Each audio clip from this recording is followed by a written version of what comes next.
Hello everyone. So I wanted to make this video and explain to you all how I started my band Fayence. It's a bit of a long story, so I wanted to make sure it's concise and clear, but here it goes.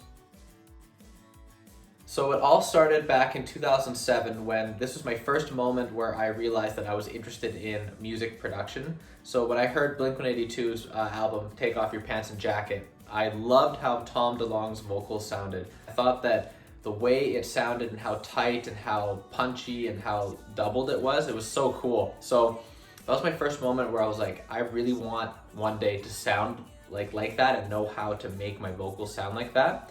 Because I had sang and stuff like that, but I never was interested in recording or anything like that. But this was the first moment where I was like, hey, there's something to this. Maybe I have a knack for it. Let's try it. Fast forward to 2009. This is when I actually started using my computer and GarageBand to make music. So I loved Nirvana at the time, so I was making little Nirvana, like Smells Like Teen Spirit and Come As You Are and Lounge Act covers and stuff, just where I programmed all the music and stuff, and I used my Rock Band microphone to record the vocals. So that was my first moment where I was like, hey, I want to actually record stuff and see what it sounds like. And then I made like a gajillion covers of Feeling This by Blink-182. I really loved that chorus, and I was always trying to see how I can make it better and sound better and all that stuff.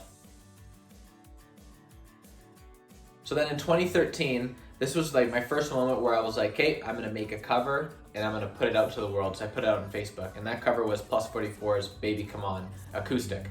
And the song got great reviews and stuff. People loved it. So I was like, hey, this is really cool, it's fun, I enjoy it, so let's just keep doing it. So I just made covers for years and years and years, and that's how I learned how to use GarageBand and all the things to do with vocal production and all the things to do with literally just producing and making music. That's where you get your practice from. And then it was that fall, so then it was fall 2013, that's when I discovered Owl City, and I fell in love with Owl City. Like everything from Of June until, it was fall 2013, that's when I discovered Owl City, and I fell in love with Owl City. Like everything from Of June until Oceanized Deluxe. So I basically studied everything to do with him, how he made his music and all that, because it was just one guy with passion in his bedroom. That's it. Same thing as me. I never had any fancy studio setup. I just wanted to make music. So Owl City really inspired me, and it was really cool. I got to meet him one day, Adam Young. I met him in Seattle, and he was a really cool, quirky guy, and he's just a normal dude, but super talented. So after being really inspired by Owl City, I made a whole bunch of covers of theirs, but then it was later, I think in 2014, I think Christmas 2014, I decided to make my own song, and that was called Right There Beside Me. And if that song went well, which it did, people really liked it, I put it on Facebook and people loved it, then I was like, hey, if people like this, I'm gonna make an album. 8 tracks, very simple, and let's just see how it does. So then spring 2015 rolls around, and I spent about 3 weeks recording my first album, Skylights. I wrote all the music, recorded everything, and did it all with a MacBook, a keyboard, one microphone, and I didn't even use any real instruments aside from Right There Beside Me, but that was recorded before. And it only took me 3 weeks. It was not very good music. However, it's important that you start and just keep going, just keep doing it. You will get better. If you care and you try and you've got natural talent, you will do well. So I put it out, and this was in 2015, so this was before Spotify was like really big. iTunes was still a thing. I reached out to a few people, I got it mastered and stuff, and it sounded good. Like it was a good sounding album. It wasn't exactly mixed correctly, but at least it sounded okay. And that's when I was like, hey, well, I learned everything about how to literally create a song in my head all the way to making money from it. So I think on that album I made enough money to buy a couple guitar picks. It wasn't much, but heck, I was getting paid to make music. I couldn't believe it. So, and then I was like, hey, well, I'm gonna just do this every year. Because I was building a company with my family and friends here all throughout the time that I was making Fayence. So I had a day job going, but on the side, I always made music. And so while I was making music, what I would do is every year I'd write and record an album. But in between those times, I was making covers, tons. Yellow Card, Blink-182, Plus 44, Angels and Airwaves, all that stuff. And I would keep making covers because that was literally my training grounds. because every album that you guys listen to, the songwriting got a little bit better, the production got a little bit better, etc.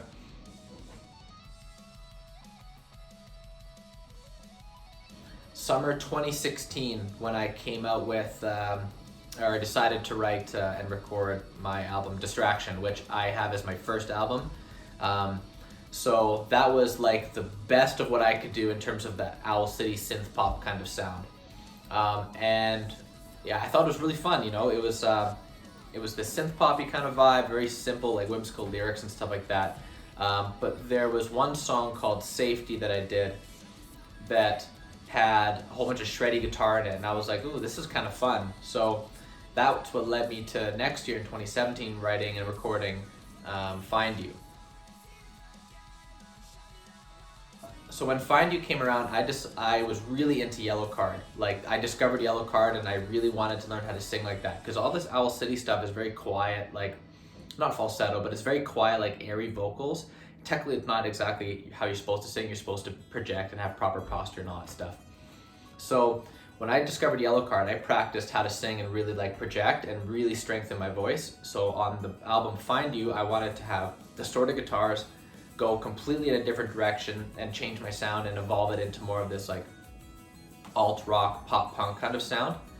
And I wanted to incorporate shreddy guitar in it too. So I wanted to innovate, you know, that way, because I knew no one was doing this shreddy stuff in pop punk or alt rock. So Find You, I'm proud of it, but I don't listen to it pretty much ever. The production is not very good. The songwriting is okay. Like I learned how to write better on that album, and there's one song in particular called Be Alone Without You. That was like my best chorus that I've ever written up until that point. And that's when I was like, okay, this is really something that I want to do, like this kind of style, more uplifting, a little bit more aggressive pop punk stuff.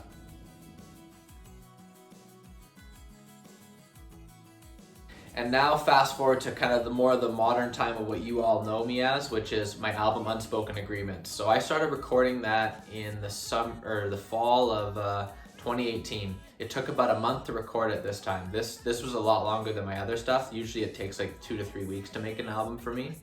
But Unspoken Agreements was like a huge leap forward.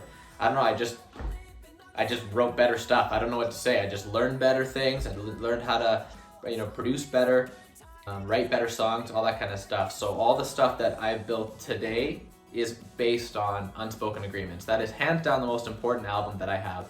And no matter how good my stuff gets or how much further down the line I go, Unspoken Agreements is easily the most important album in my career thus far, and probably the most important in terms of when I decided to be like, hey, this is my sound, this is how I'm going to evolve, and this is how I'm going to write. The first song that I recorded on that album, I believe, or wrote actually, was I think it was Counterfeit Connection, which I wanted to have like some death influence and stuff, so I got some double bass and hi-hat ride kind of stuff, so that was really fun. But songs like Start the Summer, 19 and 23, I Like You Anyway, and Swan Song, and Cheated and the Cheated, I'm super proud of. Like, those are wicked songs. I listen to them like as a fan. Regardless of the fact that I made them, I listen to them because I like the sound of it. It sounds cool. It's good music in my opinion. And then just like Yellowcard, I made an EP that was acoustic. Instead of doing the full album, I just did an acoustic, 5-set of the best songs that are on Unspoken Agreement. So that EP, I also recorded that, I think like a month after I did Unspoken Agreements. And that one did pretty good too. Like, I think that those songs sound amazing. Like, the production quality is excellent. It's very clear. It's literally just an acoustic guitar and a couple keyboards. And there's no bass guitar in it at all. So it sounded pretty good. I really like it. And I'll share a whole bunch of those songs with you guys. And that leads me to kind of more the modern time, which was in 2019, September 2019, I had the opportunity to connect with Ryan and Jason Van Poederijn, who are grooming me and teaching me and mentoring me through all of this, because I want to take my career, like, now it's time that I need to take my music to the next level. And when I recorded the demo version of my album that I'm coming out with here next year, I felt that the music was just too good just to like release it how I've been doing it before, because what I was doing before was not working. It was not yielding success, it wasn't yielding money, it wasn't yielding cash flow, none of that. So I had to really like find a way to make this successful. And I was lucky. I got connected with these fellows, and it's changed my life. I was able to go down. I went from writing and recording for a very typical similar album, similar album process that I did for all these years back in the summer of 2019, and then by December 2019, I was in Los Angeles recording at the exact studio that Yellow Card recorded in for Ocean Avenue, and you know, it's crazy like what happened. So I'm really excited to share those songs. And fast forward till this summer, which is when I had recorded the upcoming album, and now all the songs, 10 songs, are all done, and I'm gonna start releasing them here in the new year. I'm extremely excited about it, and now I really want to make this go. I want this to be a professional career move for me, because I believe that I can do it. I know I can do it, and I just want it to be successful. And I love pop music, I love rock music, I love death metal, and I'm gonna put all of them together and make something that I think is completely new. The top 3 things that I learned from all this Fayence Dream stuff is, number 1, if you have a passion for something, go for it and keep practicing it and keep doing it, because if you keep doing it and want to get better and expand your network, both like skill and people, good things will happen. Like Chris Jocelyn, my favorite skateboarder, is pretty big inspiration for me, and he just said, skate every day and good things will happen. That's all you can say. And so I take that to heart. Second thing is that you don't need as much as you think you need. You don't need a whole bunch of gear. All you need is a laptop and a microphone. Like literally, you don't need anything else. So if you want to make things really professional, of course you can get tons of gear and stuff, but I did it with like literally the same setup the whole time. Same program, same everything. It's just how I use the program. That's how I was able to make better sounds. And number 3, pay attention to criticism, but don't care too much about it. Like, yes, you need to, like, your fans are your customers, and you need customers to keep things going, or else it's just a hobby, which is fine. But if you want to make this a job, you gotta follow the money, but you have to follow your passion too. And if you can find both, then you are gonna do well. And that's what I'm trying to do. So I'm not this huge star or anything like that, but I have a lot of passion and I've got the chops to do it, and I'm excited to see what you guys think. And you guys have been amazing, so please keep following me, keep supporting me and everything, and I'll give you the best stuff that I possibly can. I'll put my heart and soul into it. Okay, so that's my story. That's pretty much it without a whole bunch of detail. And I can go into each album and stuff and like really dive deep into that if you guys are interested in that. But just let me know, keep me posted, put in the comments, and thank you all very much. Have a good day.